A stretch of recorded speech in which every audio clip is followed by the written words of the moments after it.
Most unique recap में फिर से स्वागत है। आज मैं 2010 में रिलीज हुई फिल्म द वुल्फमैन के बारे में बताने जा रहा हूं। यह फिल्म वर्ष 1841 पर आधारित है, जहां बेन टैलबोट नाम का एक आदमी रात में जंगल से गुजर रहा है। यह पूर्णिमा है। एक अज्ञात जीव अचानक उस पर हमला करता है और अगले दृश्य में उसे मार डालता है। बेन की पत्नी ग्वेन कॉनलीफ चिंतित हो जाती है क्योंकि बेन एक सप्ताह तक वापस नहीं आया है। वह बेन को ढूंढने में सहायता के लिए उसके भाई लॉरेंस टैलबोट के पास जाती है, लेकिन वह तुरंत मना कर देता है। अगले दिन लॉरेंस अपने घर लौटता है और रास्ते में उसके पास एक बुजुर्ग व्यक्ति आता है जो उसे एक पारंपरिक छड़ी देता है। जब वह अपने घर पहुंचता है तो उसके पिता जॉन उसका स्वागत करते हैं और उल्लेख करते हैं कि बेन एक दिन पहले मृत पाया गया था। अगली सुबह लॉरेंस कसाई के घर जाता है जहां बेन का शव रखा जाता है। कसाई लॉरेंस को शव न देखने की सलाह देता है, लेकिन वह अपने भाई को अंतिम विदाई देने पर अड्डा है। जल्द ही वह बेन के ऊपर से पर्दा हटा देता है। शरीर और उसकी स्थिति देखकर भयभीत हो जाता है। उस रात लॉरेंस शराब पीने के लिए एक बार में जाता है और पुरुषों के एक समूह को गांव में रहस्यमय मौतों के बारे में चर्चा करते हुए सुनता है। कुछ कहते हैं कि यह एक भालू था, जबकि अन्य कहते हैं कि यह जिप्सियां थीं। वह एक किसान की कहानी भी बताता है जिसे 25 साल पहले जानवर ने मार डाला था और तब से किसान की पत्नी ने पूर्णिमा पर बाहर जाने से इनकार कर दिया है। उसी रात लॉरेंस अपने पिता के साथ भोजन करता है और उससे जानवर के बारे में पूछता है जिससे उसके भाई की मौत हो गई। जॉन मानता है कि यह एक बंगाल टाइगर था, लेकिन वह अनिश्चित है। उसने यह भी खुलासा किया कि बेन उनके परिवारों और जिप्सियों के बीच वार्ताकार था। इसके बाद लॉरेंस ग्वेन से मिलता है और अपने पहले के व्यवहार के लिए माफी मांगता है। वह बेन की कुछ चीजें भी सौंप देता है, जिसमें एक अंगूठी भी शामिल है। ग्वेन लॉरेंस की तस्वीर तब एक कमरे में बैठी उस समय को याद कर रही थी जब वह और उसका भाई आधी रात में एक तेज आवाज के कारण जाग गए थे। लॉरेंस जांच करने के लिए कमरे से बाहर चला गया, जबकि बेन डर के कारण कमरे में ही रहा। जल्द ही लॉरेंस को पता चला कि उसकी मां उसने आत्महत्या कर ली थी। इस वजह से वह मानसिक रूप से अचेत हो गया था और उसे इलाज के लिए शरण में भेज दिया गया था। वर्तमान में परिवार बेन के अंतिम संस्कार में शामिल होता है और अगले दिन ग्वेन घर लौटने का फैसला करता है। दूसरी ओर लॉरेंस तब तक रुकने का फैसला करता है जब तक उसे पता नहीं चल जाता है पूर्णिमा का दिन होने के कारण उसके भाई के साथ क्या हुआ। जॉन ने उसे घर पर रहने के लिए कहा क्योंकि उसे डर है कि हत्यारा उसे भी मार देगा। चेतावनी के बावजूद लॉरेंस जिप्सी शिविर में जाता है और अपने भाई के बारे में पूछता है। कुछ क्षण बाद पुरुषों का एक समूह शिविर में पहुंचे और सभी हत्याओं के लिए जिप्सी पालतू भालू को दोषी ठहराए। तभी एक अजीब वेयरवुल्फ कहीं से प्रकट होता है और शिविर में लोगों पर हमला करना शुरू कर देता है, जिससे अराजकता फैल जाती है। लॉरेंस तुरंत बंदूक पकड़ लेता है और गोली मार देता है, लेकिन वह लक्ष्य को हिट करने में जल्द ही विफल हो जाता है। जीव जंगल में एक युवा लड़के का पीछा करता है, जिससे लॉरेंस को जंगल के काफी अंदर जाने के लिए प्रेरित करना पड़ता है। कोहरे के कारण लॉरेंस को स्पष्ट रूप से दिखाई नहीं देता है और अचानक जीव द्वारा उस पर हमला किया जाता है। सौभाग्य से लोगों का एक समूह आता है और उसे बचा लेता है, लेकिन वह गंभीर रूप से घायल हो जाता है। फिर उसे तुरंत एक जिप्सी शिविर में ले जाया जाता है, जहां एक बुजुर्ग महिला उसे ठीक करती है। इस बीच गुस्साए ग्रामीणों का एक समूह लॉरेंस को मारने के लिए बुजुर्ग महिला से भिड़ जाता है, क्योंकि वह भी एक वेयरवुल्फ में बदल सकता है। हालांकि वह यह दावा करने से इनकार कर देती है कि इस लॉरेंस के बाद हर कोई दूसरा मौका पाने का हकदार है। कुछ हफ्तों के लिए अपने घर भेज दिया गया। लॉरेंस बिस्तर से उठने में असमर्थ है और उसे इस हालत में देखकर बार बार बुरे सपने आते हैं। ग्वेन उसकी देखभाल करना शुरू कर देती है। एक दिन लॉरेंस आखिरकार जाग जाता है और सभी को आश्चर्य होता है। बाद में रात में लॉरेंस सिंह से मिलने जाते हैं। लॉरेंस ने उससे पूछा कि क्या वह शाप और जिप्सियों के बारे में शैतान की बातों में विश्वास करता है, जिस पर सिंह सकारात्मक जवाब देता है। अगले दिन फ्रांसिस नाम का एक इंस्पेक्टर पूछताछ करने के लिए उनके घर आता है। जॉन ने अधिकारी को अपने बेटे से पूछताछ करने से मना किया, लेकिन लॉरेंस को इससे कोई दिक्कत नहीं थी। जब फ्रांसिस ने घटना के बारे में पूछताछ की तो लॉरेंस ने जवाब दिया कि यह एक खतरनाक प्राणी था हालांकि फ्रांसिस को लॉरेंस की कहानी पर संदेह होने लगा। लॉरेंस और ग्वेन एक झील के पास बात कर रहे हैं जब उसे अचानक कर्कश आवाजें सुनाई देती हैं। वह ग्वेन को इसके बारे में बताता है, लेकिन वह कुछ भी नहीं सुन पाती है।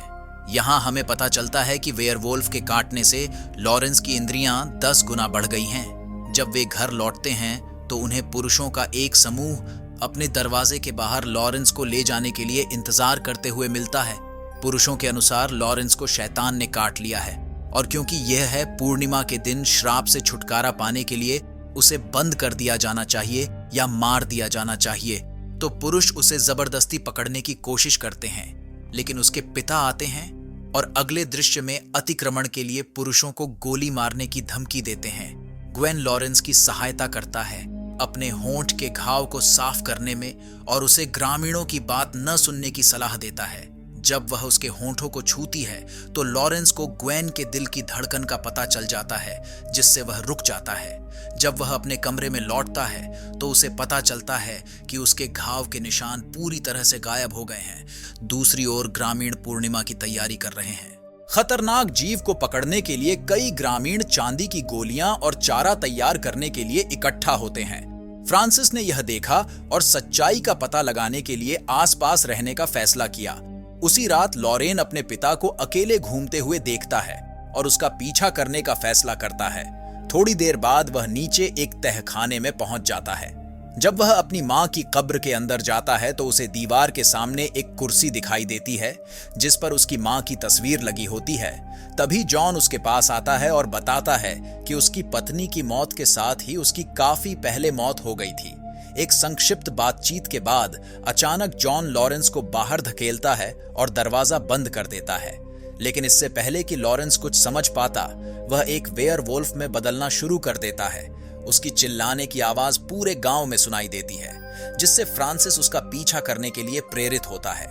दुर्भाग्य से लॉरेंस पहले गांव वालों के पास पहुंच जाता है और थोड़ी देर बाद उन्हें एक एक करके मारना शुरू कर देता है। फ्रांसिस घटनास्थल पर पहुंचता है और नरसंहार को देखकर स्तब्ध रह जाता है। अगले दिन हम खून से लटपट लॉरेंस को एक पेड़ के नीचे सोते हुए देखते हैं। जल्द ही उसके पिता उसे जगाते हैं और बताते हैं कि उसने एक भयानक काम किया है। तभी फ्रांसिस के नेतृत्व में अधिकारियों का एक समूह घटनास्थल पर पहुंचता है और लॉरेंस को पकड़ लेता है। इस बार जॉन ने कोई आपत्ति नहीं जताई क्योंकि उसके बेटे को जल्द ही रंगे हाथों पकड़ लिया गया था। लॉरेंस को एक शरण में लाया गया जहां उसे विभिन्न दवाओं, बिजली के झटके और बर्फीले ठंडे पानी से प्रताड़ित किया गया। इससे उसे मतिभ्रम होने लगता है और एक सप्ताह के बाद उसका स्वास्थ्य बुरी तरह बिगड़ने लगता है। जॉन शरण में उससे मिलने जाता है और उसे अपने अतीत के बारे में बताता है। वह बताता है कि कई साल पहले उसने शांति की तलाश में भारत की यात्रा की थी। वहां ग्रामीणों ने उसे एक लड़के के बारे में बताया जो कथित तौर पर एक जिज्ञासु जानवर था। उसने लड़के से संपर्क करने का फैसला किया, लेकिन गलती से इस प्रक्रिया में उसे काट लिया गया। घटना के बाद वह तुरंत लंदन लौट आया और उपचार शुरू किया। दुर्भाग्य से परिवर्तन होने लगा और पूर्णिमा की रात को वह एक वेयरवुल्फ में बदल गया और मारा गया। वह यह कहता रहा कि ग्वेन उसकी पत्नी से मिलती जुलती थी, लेकिन जब उसे बेन ले गया तो उसे ईर्ष्या होने लगी। परिणाम स्वरूप उसने भारी मात्रा में शराब पीना शुरू कर दिया और एक पूर्णिमा की रात को तहखाने से भाग निकला। फिर वह जंगल में घुस गया और अपने ही बेटे को बेरहमी से मार डाला। यह सब सुनकर लॉरेंस क्रोधित हो जाता है और अपने पिता को मारने का प्रयास करता है, लेकिन चूंकि वह जंजीर में बंधा हुआ है, अस्पताल का डॉक्टर लॉरेंस को लोगों से भरे कमरे में लाता है। वह हर किसी को यह दिखाना चाहता है कि लॉरेंस के पास कोई शक्ति नहीं है और वह बस भ्रम में है। हालांकि जब पूर्णिमा दिखाई देती है तो लॉरेंस एक वेयरवुल्फ में बदलना शुरू कर देता है और गंभीर रूप से रोके जाने के बावजूद वह मुक्त होकर लोगों पर हमला करने में सफल हो जाता है। पहले वह डॉक्टर को मारता है और फिर दूसरों के पीछे जाता है। कई लोगों को मारने के बाद रात होते ही लॉरेंस छत से कूदकर शरण से भाग जाता है और ग्वेन के पास जाता है और उसे बताता है कि वह और उसके पिता राक्षस हैं और उसके पिता ने ही बेन को मार डाला है। और यह सुनकर ग्वेन कहती है कि वह इसे रोकने में उसकी सहायता कर सकती है। ग्वेन दरवाजे का जवाब देता है और फ्रांसिस को देखता है, जो पूछताछ करता है कि क्या उसने लॉरेंस को देखा है। उसके इनकार के बावजूद अधिकारी रुक जाते हैं और उस जगह की खोज शुरू कर देते हैं।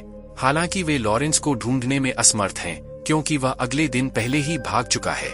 ग्वेन वेयरवुल्फ इलाज पर शोध करती है और जिप्सी सिद्धांत के बारे में सीखती है, जिसके बाद वह जिप्सी में जाती है और उस महिला से मिलता है जिसने पिछले हमले में लॉरेंस को ठीक किया था। दुर्भाग्य से महिला ने उसे सूचित किया कि वायरस का कोई इलाज नहीं है और वह बस अपने जीवन को खतरे में डाल रही है। इस बीच फ्रांसिस और उसके अधिकारी चांदी की गोलियां तैयार करते हैं और लॉरेंस के लिए शहर की खोज शुरू करते हैं। कुछ दिनों बाद लॉरेंस उसके घर पहुंचता है और उसे पता चलता है कि सिंह की बेरहमी से हत्या कर दी गई है।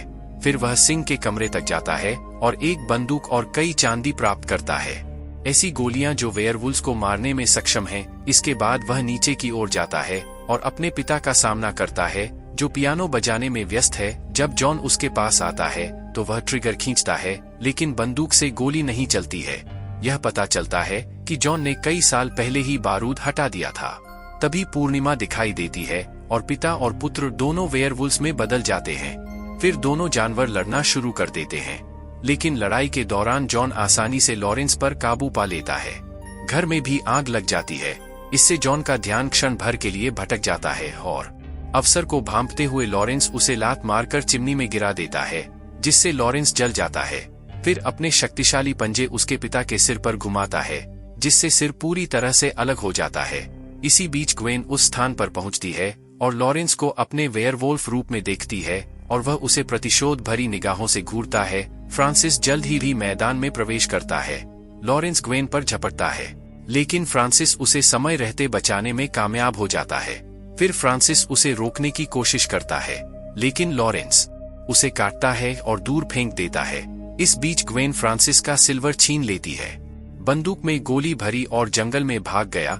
जल्द ही लॉरेंस ने उसे नोटिस किया और उसका पीछा करना शुरू कर दिया। थोड़ी देर तक भागने के बाद ग्वेन को पता चला कि उसके पास भागने का कोई दूसरा रास्ता नहीं है, इसलिए उसने लॉरेंस पर बंदूक तान दी और उसे रुकने के लिए कहा। आश्चर्यजनक रूप से जानवर उसे पहचानता है और रुक जाता है। क्षण भर के लिए इसे सही अवसर के रूप में लेते हुए ग्वेन ने लॉरेंस के सीने में गोली मार दी। अंततः थोड़ी देर के बाद उसे अपने वश में कर लिया। लॉरेंस वापस अपने सामान्य सो में आ गया। फिर उसने अपनी चोटों के कारण दम तोड़ दिया, लेकिन ग्वेन को जल्द ही सब कुछ के लिए धन्यवाद देने से पहले नहीं। फ्रांसिस काटने के बाद घटनास्थल पर आता है और फिल्म यहीं समाप्त होती है। आशा करता हूं आपको यह वीडियो पसंद आया।